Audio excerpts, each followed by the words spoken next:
இன்றைய இறைவார்த்தை. விடுதலை பயண நூலில் இருந்து வாசகம். அந்நாள்களில் மோசே கடவுளிடம், இதோ இஸ்ரேல் மக்களிடம் சென்று, உங்கள் மூதாதையரின் கடவுள் என்னை உங்களிடம் அனுப்பியுள்ளார் என்று நான் சொல்ல, அவர் பெயர் என்ன என்று அவர்கள் என்னை வினவினால் அவர்களுக்கு என்ன சொல்வேன் என்று கேட்டார்.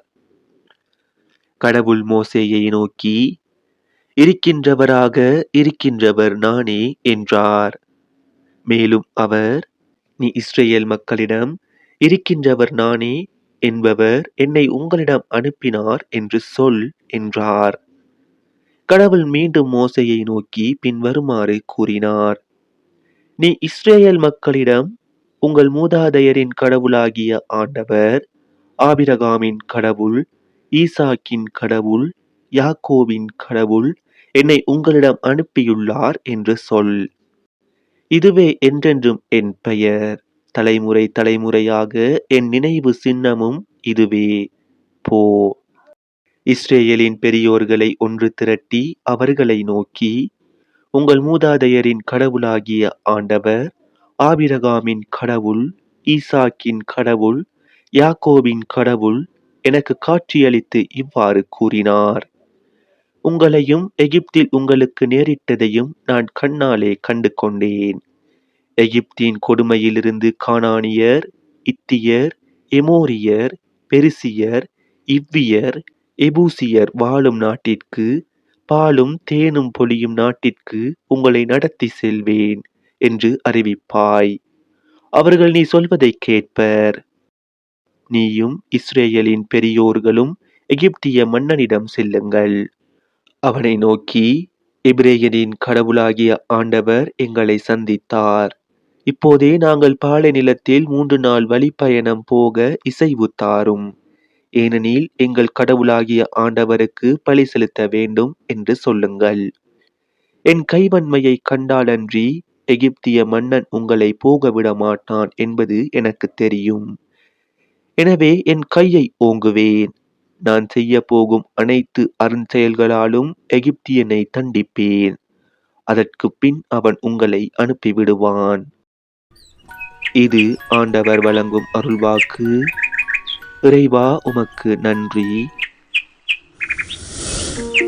இன்றைய தினத்துக்கு உரிய நற்செய்தி வாசகம். மத்தேயு எழுதிய தூய நற்செய்தியில் இருந்து. அக்காலத்தில் இயேசு கூறியது, பெருஞ்சுமை சுமந்து சோர்ந்திருப்பவர்களே, எல்லாரும் என்னிடம் வாருங்கள். நான் உங்களுக்கு இளைப்பாறுதல் தருவேன். நான் கனிவும் மனத்தாழ்மையும் உடையவன். ஆகவே என் நுகத்தை உங்கள் மேல் ஏற்றுக்கொண்டு என்னிடம் கற்றுக்கொள்ளுங்கள். அப்பொழுது உங்கள் உள்ளத்திற்கு இளைப்பாறுதல் கிடைக்கும். ஆம், என் நுகம் அழுத்தாது, என் சுமை எளிதாயுள்ளது என்றார். இது நம் கிறிஸ்து இயேசு வழங்கும் வாழ்வு தரும் நற்செய்தி. கிறிஸ்துவே உமக்கு புகழ்.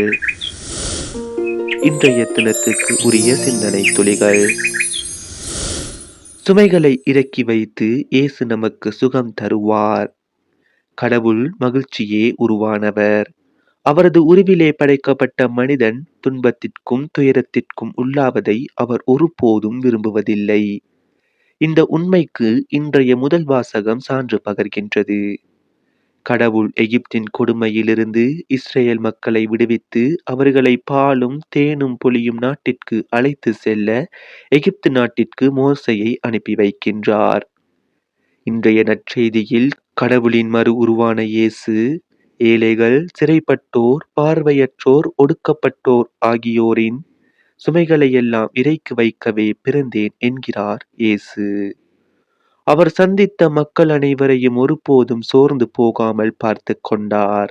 மற்றவர்களை வாழ வைக்க அவர் தனது உயிரை கொடுக்கவும் தயங்கவில்லை.